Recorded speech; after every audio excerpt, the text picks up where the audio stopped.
Hi everyone, this is Paul here for the Maclean Centre. Today I'm doing the astrology report for the week commencing the 26th of December. About outlining some key aspects and transits taking place this week and giving you an overview of what it all means. Before I do that, I just want to clarify, as I always do, that the astrology doesn't control our lives because we all have free will and we all decide what action we're going to take. However, it does have a certain influence in the sense that it highlights to us what areas of growth are available, what kind of themes are unfolding at a collective level. But from there it's up to us to actually use the astrology in our own way and to gauge what is the best course of action to be taking its time based on the kind of areas of growth available, kind of opportunities that it seems to be suggesting. But each and every one of us is responsible for how our lives unfold, and we're all responsible for the actions that we choose to take. If we understand what the astrology is doing, we can then decide on a course of action that makes best use of it rather than trying to fight against the natural current of events. Now, in terms of aspects this week, I'll begin with the moon's transit as usual. She starts off in Leo, so this is a time where we may feel desire to kind of be ourselves, to shine, and encourage other people to radiate their own uniqueness and give authentic praise to one another. But on the same day, the moon will move into Virgo, so this is often a time of dealing with the nuts and bolts of life, dealing with the practical day-to-day tasks that need to be done. But it's also looking at what can we do that's going to best boost our health and well-being, and how can we establish greater order in our day-to-day lives. On Friday, the moon will enter Libra, so this will be a time for kind of connecting with one another, either building bridges or strengthening existing bridges with one another, and to try and create a sense of harmony and open communication with one another. Before, on Monday, the moon will enter Scorpio, and this will be a time for kind of delving deep into the psyche, understanding our deeper motivations for doing things, and connecting with that more transformative energy that can arise. But it may often mean that we need to recognise any old hurts or any old negative beliefs coming up at the time that need to be shared in order for us to heal. Now, in terms of the aspects this week, the other aspects, the first one is going to be on Friday, so this will be Venus sextile to Pluto. So Venus is in Scorpio at the moment, which is Pluto's home sign. So there's a strong theme here of the transformation of values through shedding the more superfluous or the materialistic ones in favour of cultivating greater authenticity in our relationships and understanding or achieving the transformations through shedding of the old. So it's understanding where the values that we pursue are actually conditioned into us by external influences as opposed to our innate values, and having the courage to shed the ones which don't suit us. Venus also deals with relationships, so it's looking at how we engage with one another in relationships. Do we engage in power plays, or is it a relationship that fosters each person's authentic self-expression?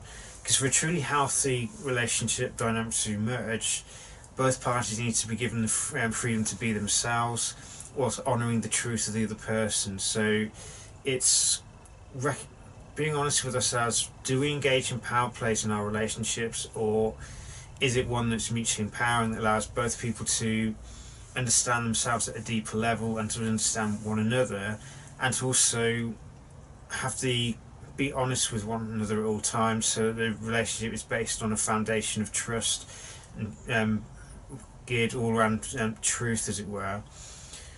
The following day, Mars will be exactly conjunct Chiron in Pisces, so it'll be the last time Mars conjuncts Chiron in Pisces for over 40 years now, because next year Chiron is going to move completely into Aries as of 18th of February.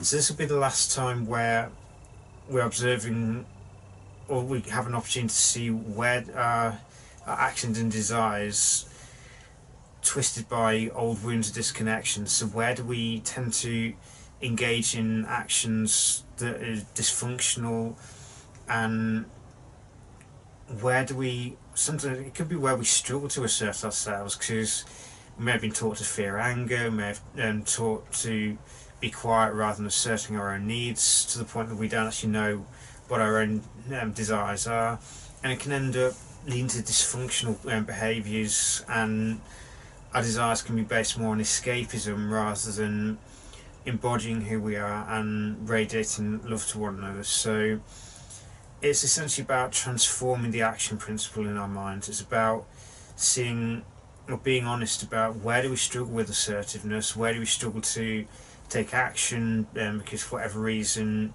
we've never learned how to assert ourselves, and is also where our desires led by a desire to numb ourselves or escape reality as it is, and where do we need to let go of this in order to heal ourselves and to be more comfortable taking action, and more importantly taking action that's right for who we are and that's guided by love rather than trying to avoid uncomfortable feelings. Mars is also involved next week, so on the final aspect is on Tuesday. This is when, so on New Year's Day itself, January 1st, Mars is going to enter his home sign of Aries. So Mars will be particularly strong at this point, so we may suddenly feel a major boost in our energy levels and a desire to really try and hit the ground running or just pursue goals that we may have put off up until now. So this combination, because bear in mind we also have at the same time Jupiter's in his home sign of Sagittarius, Saturn is in his home sign of Capricorn, Neptune in his home sign of Pisces. So Mars brings a total number of planets in the home signs up to 4. This doesn't happen very often at all, especially not having 3 outer planets in the home signs. So there'll be a major emphasis on taking forward action and making things happen next year, and this particular combination of Mars and Aries encourages us to hit the ground running rather than dilly-dallying and avoiding committing to anything. It's right, time to take action, time to hit the ground running, no more umming and ahhing, let's do this, let's get things going. So, but obviously it's important that we be mindful of the type of action that we're taking. So we need to avoid blind impulsiveness. We need to avoid anything that is just the ego pursuing any whichever desire it happens to have on a temporary basis. So it's pursuing base appetites. Instead, make sure it's transformed into devoted action. So it's having a goal in mind from the get-go, and then harnessing this drive to take action that Mars in Aries represents, and using it to hit the ground running next year and make things happen right from the get-go, rather than looking for excuses or waiting to take action. It's saying, right, none of the usual delaying, none of the usual procrastinating, let's do this, let's get things going. So if you have any goals in mind that you want to set for 2019, it's best to get them clear in our head now before Mars enters Aries, because once Mars is in Aries there'll be a major drive to just take action, stop procrastinating, stop hanging around, and just get things done.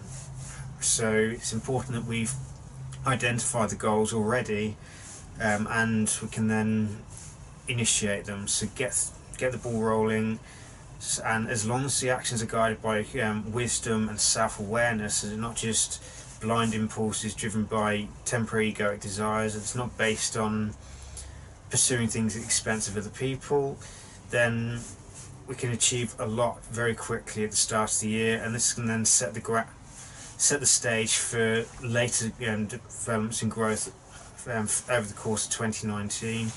But 2019 is a major year of growth for us all, but I'll be doing separate videos on this. This is obviously just a weekly report. But the main thing to remember this week is get clear on who we are and what we want to achieve, especially with the Sun in Capricorn at the moment. Highlights the need to know ourselves and make sure that the public identity we're creating for ourselves is based on who we are and not just a socially acceptable mask. We can only do something or achieve a goal that's right for us if we know who we are. So this is a time to get clear on what we want out of 2019, what goals we wish to achieve, and then as soon as Mars hits Aries, get on it, start making things happen, but always check ourselves first to make sure that what we're doing is right for who we are, and that it's guided by self-awareness and not blind impulse, and it's conditioned out of the desire for instant gratification. The Sun in Capricorn, and Saturn for that matter, remind us to avoid doing something out of a need for instant gratification. So instead, you harness the Aries energy to initiate the new beginnings, to embrace that pioneering approach and that willingness to do something in the face of the unknown, and it's having that courage to face our fears and do things anyway, as long as the action we're taking isn't some blind impulse and it's actually guided by a clear-cut goal that we want to achieve. So how this useful guide for the week, maybe many insights and much growth ahead of next year. And from May, the entry of Mars into Aries on New Year's Day itself be the kickstart you need to achieve the goals that you really want to set for yourselves, and may it set the stage for 2019 for you. It's full of growth, full of transformation, and full of opportunities to embrace new horizons that you haven't explored so far. So take care and be blessed.